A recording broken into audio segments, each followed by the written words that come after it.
Great. Thank you, Darlene. Good morning, everyone, and thank you for joining us for Focus Women 2022, the start of our virtual webinar series. I'm here with co-founder Darlene Lee of Focus Women. Darlene, do a little wave up there. Today we have a presentation by two women who've been a part of Focus Women community for some time.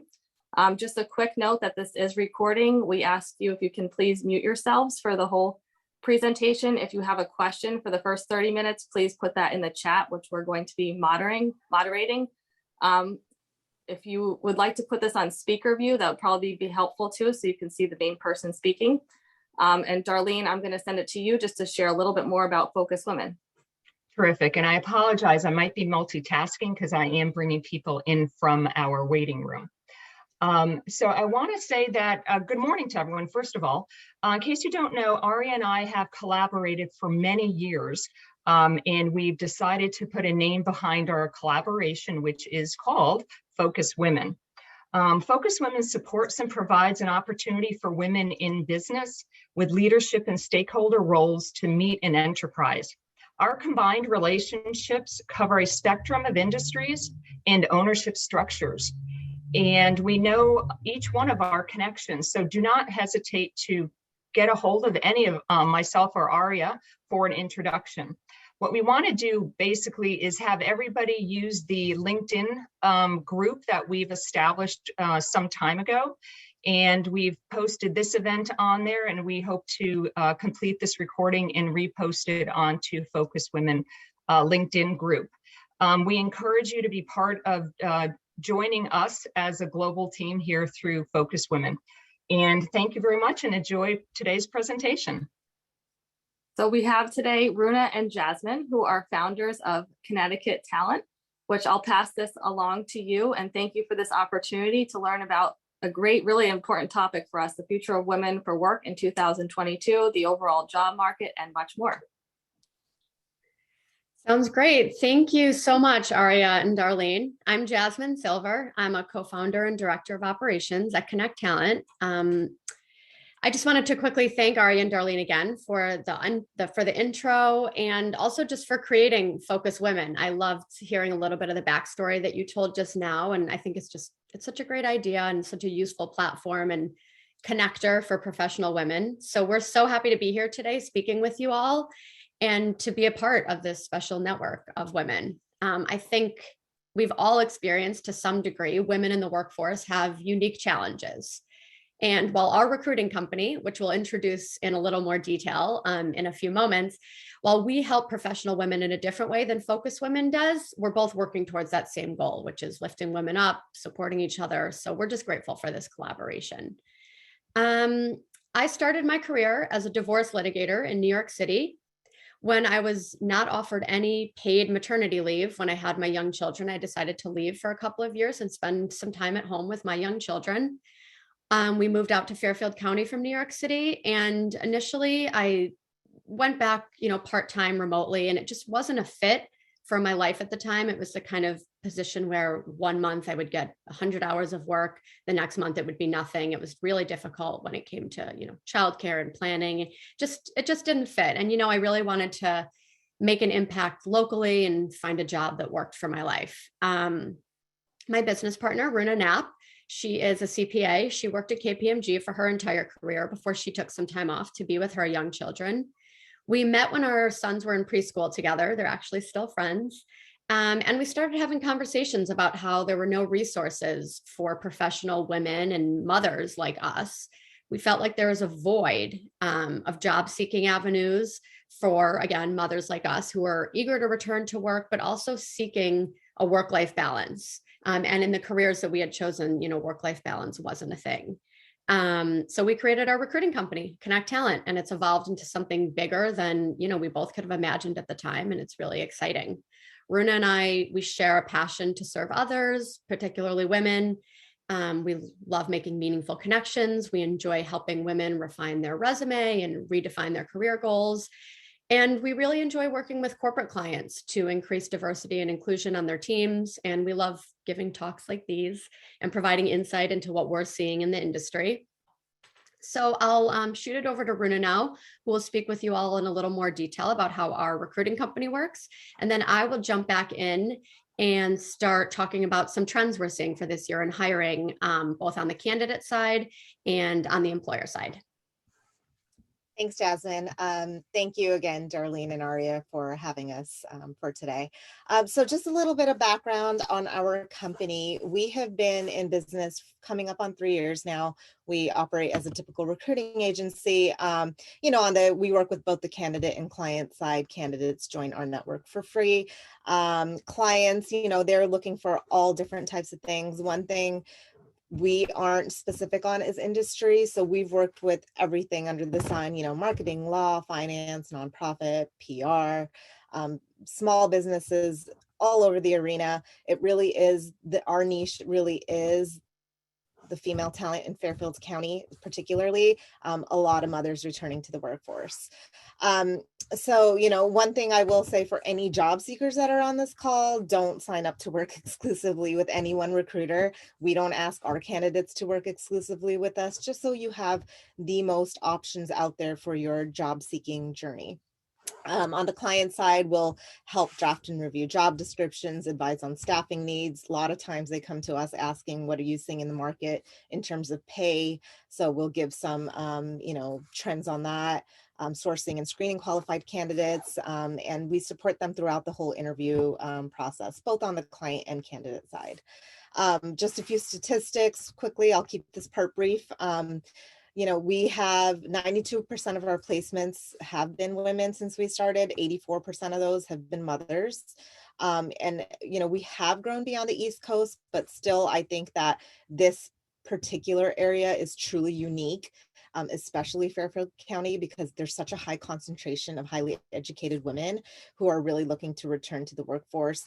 And, later in this presentation, I'm going to touch upon different scenarios, whether you're looking to pivot, whether you're looking to return in a position that you were in 10, 15 years ago, even 5 years ago, just kind of your best options for securing your next job that works for you.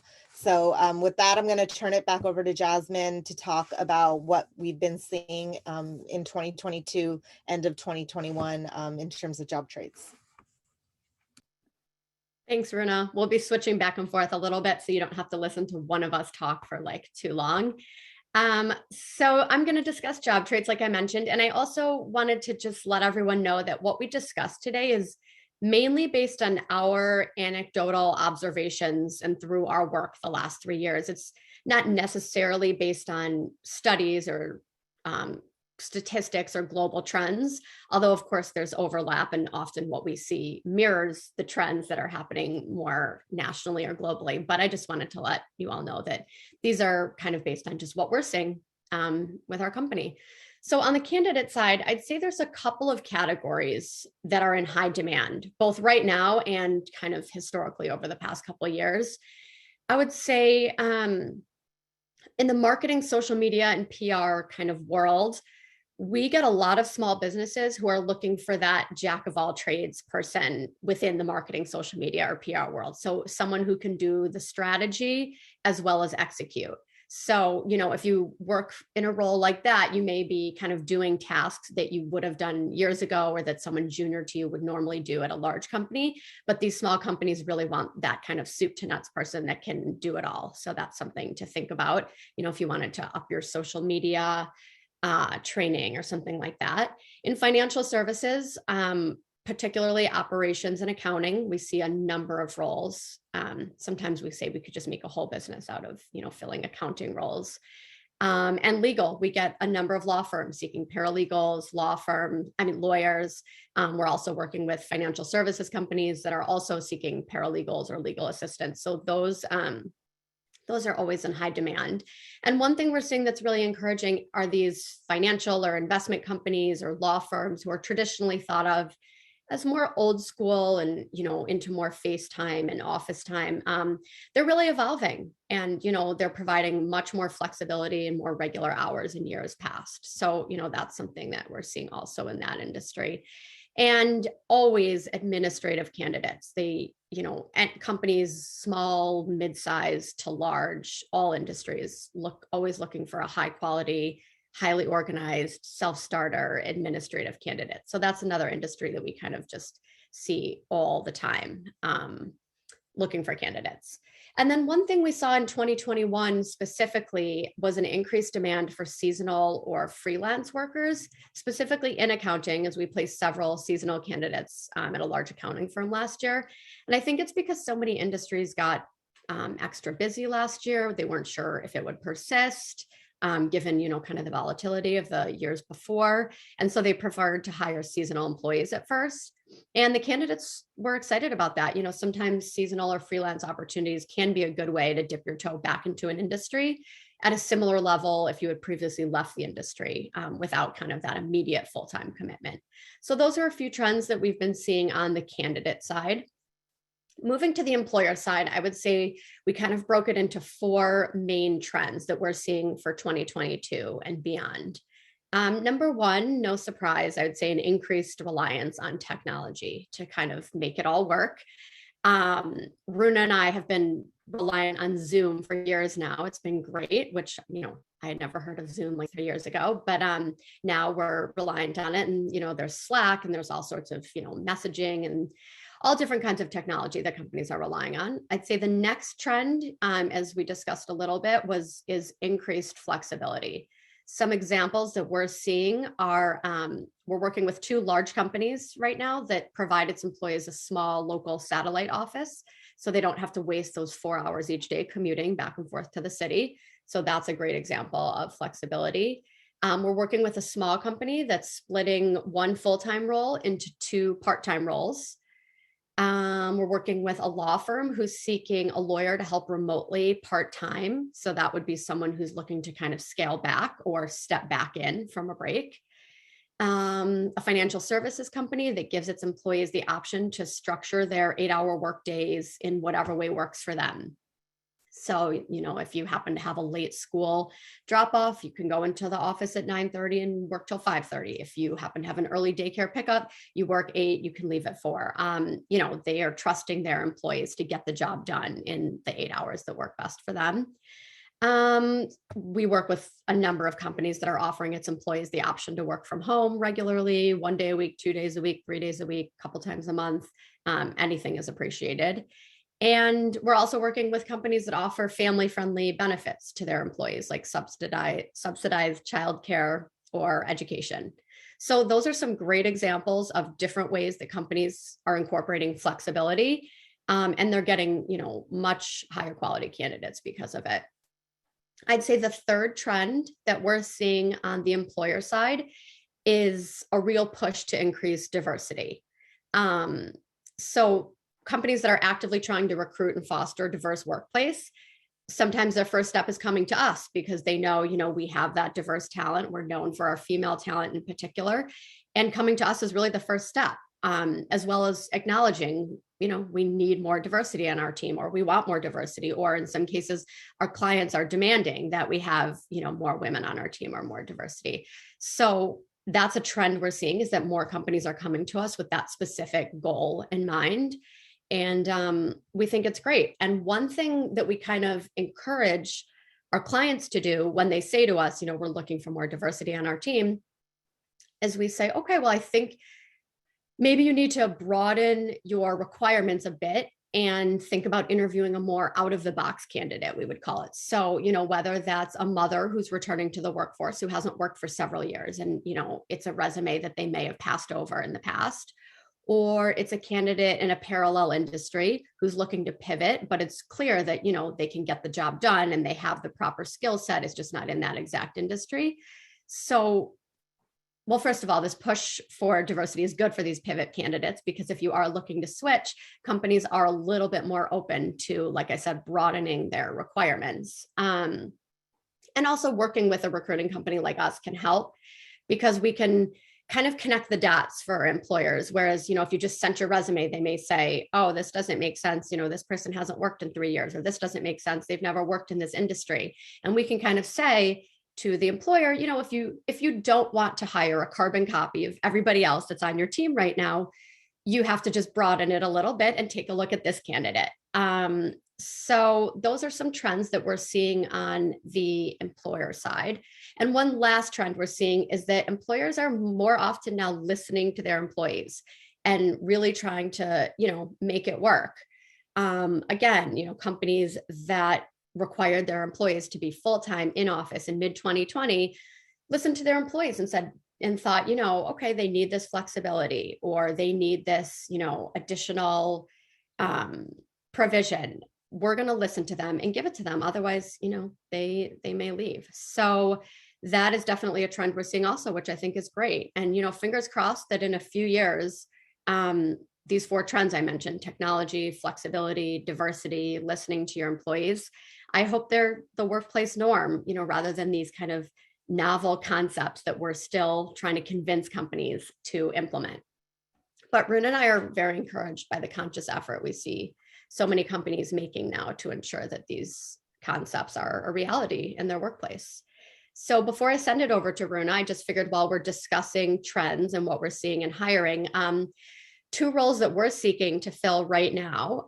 One is a part-time operations / HR, a little bit of office management for a local marketing agency. It's about $40 an hour, 2 days a week.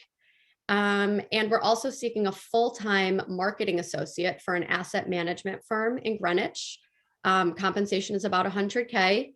It's a hybrid arrangement, and the hours are, approximately 9 to 5. So if you know anyone, or if you, may be interested in learning more about this, please feel free to reach out to us by email and connect. Go ahead, Runa. Can I jump in for 1 second with a question? Go ahead. Of course. So are you seeing a lot more women with the pandemic deciding, hey, this kind of worked before, but now I've been home with my kids more. I don't think this is ideal for me. Maybe my employer is still trying to keep me in the office. They're not as flexible. Maybe I want to pivot what I'm doing. Do you think people are starting to, in the last 2 years, have decided they want to pivot and change their career path? And, are you able to help coach with that to get them new positions? Yeah, absolutely. I mean, I'm going into a whole kind of different scenarios for when you are in that, situation where you do want to pivot and don't want to go back to where you, left the workforce. So, just I'll touch on that right now. Workforce reentry, how can women best position themselves when re-entering, when to pivot, when to look for a new job? I think a lot of it is very personal. When you do need to pivot, if it's not working for you, work-life balance, and you just want to be home with your kids more, that might be the right time to pivot. It could be a lot of different reasons. You could realize all of a sudden you no longer want to be an accountant and you want to go do recruiting. So, there's a lot of different reasons, very personal, but just a few notes on that. If you don't want to return to the workforce, in the same environment you left it, I think your best option, and I think everyone kind of cringes at this word, is networking. This is a great opportunity here. We're all networking. It really is the single best avenue, especially when you're not working with a recruiter, you're doing this job seeking on your own. Tap into your professional and personal networks. Jasmine and I have booked radio show gigs because of a talk she had with a parent at a soccer game for her kid. So, it's very important. No networking is too small. I mean, it's kind of, it is tough when you're kind of pushing your own agenda, but that's kind of how everybody finds the positions that work best for them. So I will say number 1 is network. Number 2, and the younger generation is really driving this right now, is finding a company you're passionate about. So it's not just going to the office, making a ton of money, and that's it. Now, candidates more often than not are really trying to get behind a company with a mission that excites them. And on that note, we've had quite a few pivoters in our network. For example, pre-COVID, this actually happened right around COVID. A woman in our network was in the hospitality industry. That industry took a huge hit. She was doing nothing close to what she ended up getting a job for, and that was at a nonprofit she was very passionate about. Nonprofits are great if you can get behind that, because oftentimes they can't afford to hire a full-time employee. They might bring someone on part-time if that's what you're looking for. And I think a lot of people find their causes and their passion in that arena. The other one, I have another example of a situation where we had a candidate who was a head of HR and ops at Amy's Bread. She ended up becoming a very successful consultant at a company that supports benefit corporations. So, if you can't, if you're struggling with where do I go back into the workforce, what's going to work for me, think about it. It's all personal, of course, but think about what is it that excites you? What is it that you want to, what type of company do you want to get behind? And that's really where you can start. The other thing I would say, let's say you want to do a more corporate job. A lot of what we're finding and a lot of placements we've recently made are very technical based, in that technical skills that you can pick up on your own. So for example, we had a advisory company recently in the fall come to us asking for somebody with Salesforce experience. Our candidate hadn't worked in 7 years, took it upon herself to educate herself in Salesforce, got accredited for the highest Salesforce certification, and she got the job. So, you could do things. Salesforce is one of them. We're seeing even actually the one Jasmine just spoke to, the marketing associate, their only requirement is that you have advanced Microsoft Office Suite skills. So Excel and PowerPoint. So if you go and you don't have it today, you can go take lessons online and educate yourself in that arena. That's, clients are really looking for these kinds of things. Another one is QuickBooks. Another huge opportunity there. That's a very high demand job in general. Like Jasmine said, accounting is always wanted. We also had a candidate who left a hedge fund as the head of ops, and she went and, wanted to be home with her kid, and said, okay, I'm just going to take some QuickBooks classes, became a certified pro in QuickBooks. And now all she does is take on clients to help them through their accounting. So there's several tools out there. I think the marketing generation, there has been quite a few women who have fallen behind in that realm because so much has changed in that arena. So that's another one that you can educate yourself on and try to go for those types of positions. So Aria, that answers your first question for when you don't want to go back to what you were in. If you do want to go back to what you were doing 5 or 10 years ago, again, I'm going to go back to the fact that you need to network with old colleagues, up your LinkedIn profile. LinkedIn is something we use on a regular basis. I'll say I skip over people who don't have LinkedIn pictures or who have selfies in their car. I just keep it professional. I think that's also another great avenue. You take the 2 to 3 months, invest in that time to increasing your connections. Try to get some old colleagues to provide you some endorsements for skills or testimonials that you can show on your LinkedIn page. And then look for jobs that way. I know sometimes it does get difficult because you'll be applying blindly to different positions, but you can tailor your resume accordingly to get some hits. And if you have a great LinkedIn profile, recruiters will reach out to you 100%. So I think that's a really good, really good pointer in terms of your job search. And with that, I am going to turn it back over to Jasmine, and I'm sure there's some questions out there we'd be happy to answer, but Jasmine, if you want to take it. Yeah, sure. Before we take a few questions, we just wanted to thank you all for listening today. Along the lines of Runa's networking tips, we love making connections locally all around the country with other women, either as candidates, clients, or as partners. We enjoy doing talks and events like this. We're happy to collaborate with complementary women-focused companies. So, please follow us, reach out to us on social media, email just to say hello or to inquire about a job, see if we can help you as a client or a candidate. And thank you again for listening. We hope you found it interesting. And, I'm sure there's a few questions and we'd be happy to answer them. Thank you both. We really appreciate it. Thank you for all the tips. If anyone has any questions, you can unmute yourself now.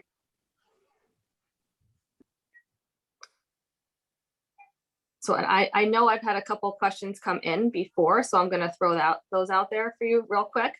How do you think the Generation X or younger workforce or kind of great resignation shifts could impact women looking to return to the workforce or stay in their current position?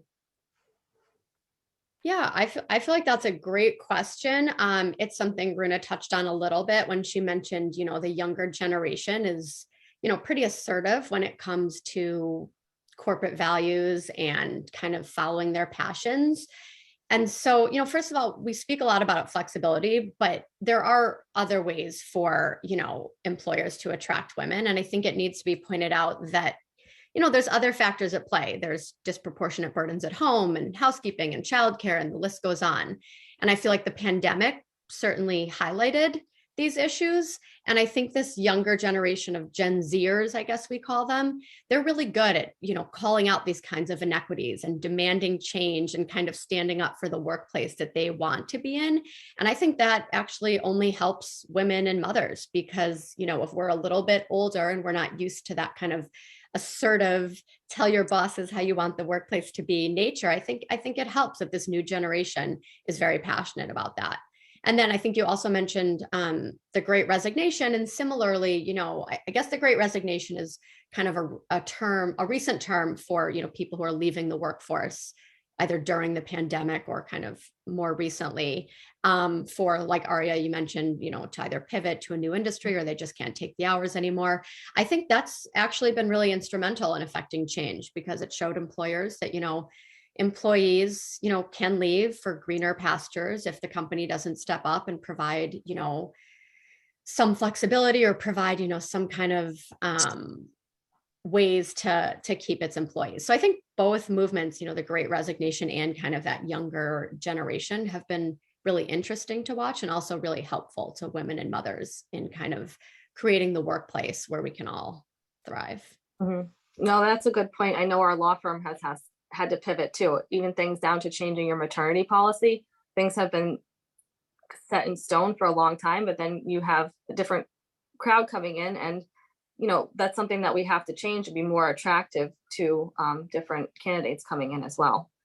Yeah, I will say that so true.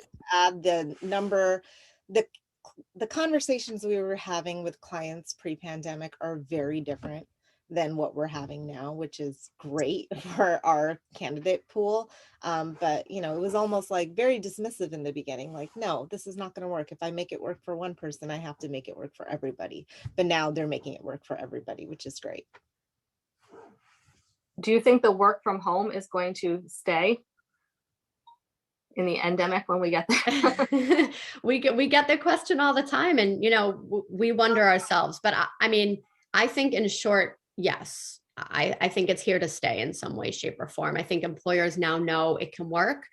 I think they realize that it helps retain good employees and attract good employees. I think we know now that it can increase diversity. And, in a lot of roles, we're seeing higher quality and more candidates with remote or hybrid roles. Whether it's, mothers who otherwise wouldn't work if it weren't a hybrid role, or, if it's a completely remote role, you can source outside of your local bubble, which can sometimes get you, a different quality candidate. So yes, I think it's here to stay in some way. I hope so, because I think it's a really positive change. So I'm gonna put myself in I'm looking for a job right now. And I've applied to numerous jobs online and haven't heard back. Is there anything that I could do differently, do better? Yeah, I think this is a struggle a lot of candidates have.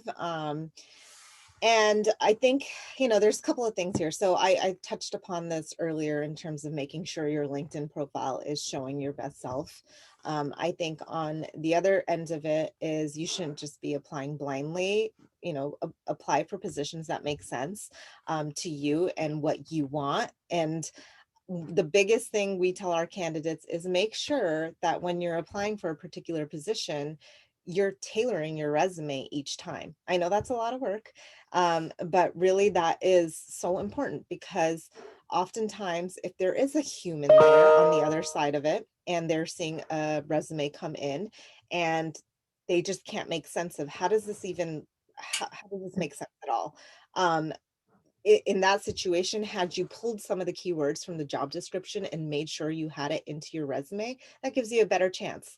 On the flip side, there's something called the applicant tracking system, which a lot of these bigger corporations have. So when you're putting your resume through a big corporation general database, you're probably getting lost in the shuffle if you haven't made sure that ATS, or applicant tracking system, is going to pull up these keywords. So again, same scenario there. You should have updated your resume to more closely match the job description to the extent you've actually done those job responsibilities. So that's the biggest point there. Do you think it's a benefit to filter your resume through a company like yours, for example? I know, because we've worked together, and there's been times when you've said to me, I'd be like, no, I don't really know. And, but you said, but I've talked to them and I know this X, Y, blah, blah, blah. And you have given me a lot more insight on a resume that I would have previously just passed on by looking at it. So if you can just talk a little bit about the benefits, I think there's a lot of benefits in going through a recruiting agency if you're a candidate, and how that you kind of work. Well, I think, we obviously get paid from the client side, but we represent the candidates, and we've taken the time on our end to really understand their background, who they are as people, because a lot of, I'd say 50% of finding the right candidate is, are they going to be a culture fit? And as a recruiter, you're not sending anyone, you're sending those specific candidates are going to be a culture fit. So when you're pushing for them and you might not see it on paper immediately, you're hearing it from a recruiter. But listen, I know your company, I know the types of people that work at your company. This is the kind of person you're going to want to work with. So I think that really goes a long way, because we've done the vetting not only on the technical side, but on the personality side as well, which is just as important to especially retain your employees too. So there is a huge benefit working through recruiters. We have a question. I have a LinkedIn page. Could I get some tips to enhance it more? Absolutely. Just after this call, you can go ahead and send it over to us and we'll take a look and give you pointers.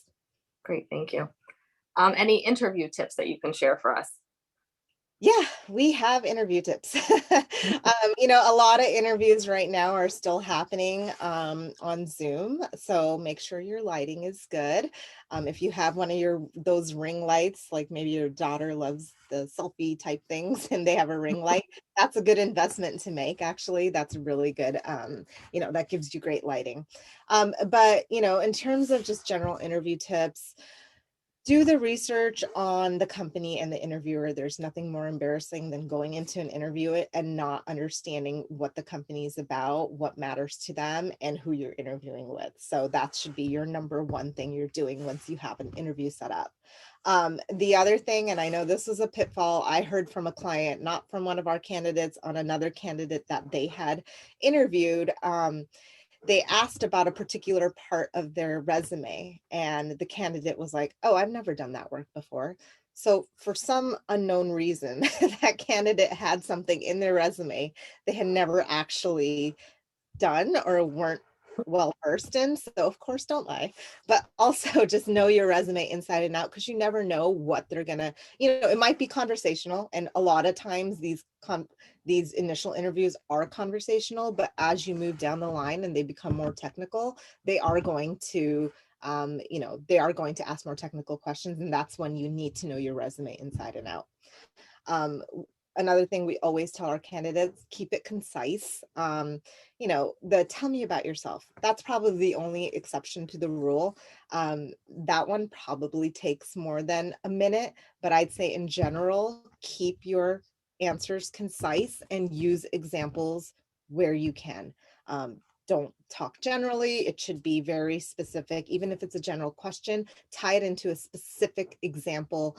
I mean, you can pull out examples no matter what. And one thing we always tell our candidates when we prep them, write down a list of 5 proud of highlight career examples and a list of 2 to 3, oh, I wish I would have done better. And then you have a whole, you have a list of 8 to pull from no matter what question you're asked. And then the last one we always tell our candidates is make sure you have well thought out questions, because after an interview, you don't want to be saying, oh no, I'm okay. I don't have any more questions, because certainly you do. So, stay away from pay and flexibility, but, generally you should be asking well thought out questions afterwards.